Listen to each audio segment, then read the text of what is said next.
ശരണി അഖിൽമാരാര് ഉന്നയിക്കുന്ന ഒരു സ്റ്റേറ്റ്മെന്റ് സ്ത്രീകൾ ബിഗ് ബോസിൽ കയറണമെങ്കിൽ വഴങ്ങിക്കൊടുത്തിട്ടാണ്.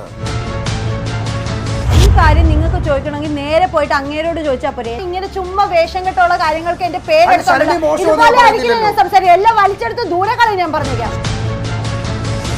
ബിഗ് ബോസ് ഹൗസില് 65 ദിവസം ശരണ്യെ പിടിച്ചു നിന്നിട്ടുണ്ടെങ്കിൽ ഈ ഡ്രസ് ഇട്ടുകൊണ്ട് മാത്രം ഇനി മേലെ ഇനി പറഞ്ഞ എന്റെ വേറെ സ്വഭാവം കാണും കേട്ടോ. എന്തോ കാണിച്ചെന്നാ പറയുന്നത്. തെറ്റ് ചെയ്യാത്ത ജിൻഡോയെ തെറ്റുകാരനാക്കി. സ്വന്തം ഫാദറിന് ഹാർട്ട് അറ്റാക്ക് വരുന്നു. ജാസ്മിൻ സിമ്പിൾ ആയിട്ട് പറയുന്നു, ലാലേട്ട ഒരു ബ്ലോക്കേ ഉള്ളൂ. ആ ജാസ്മിൻ തന്നെ ഗബ്രി പോയപ്പം ഫോട്ടോ എടുത്ത് കരയുന്നു. ജാസ്മിൻ എന്ന് പറയുന്ന വ്യക്തി ഒരു മുഖംമൂടിയാണോ? 65 ദിവസം നിലനിന്നത് ശരണ്യയുടെ കഴിവ് കൊണ്ടാണോ? ശരണ്യ ഇട്ട വസ്ത്ര രീതിയാണോ? കഴിവുകൊണ്ട് തന്നെയാണ്. തുണി മാത്രം ഇട്ട് ടാസ്ക് ഒന്നും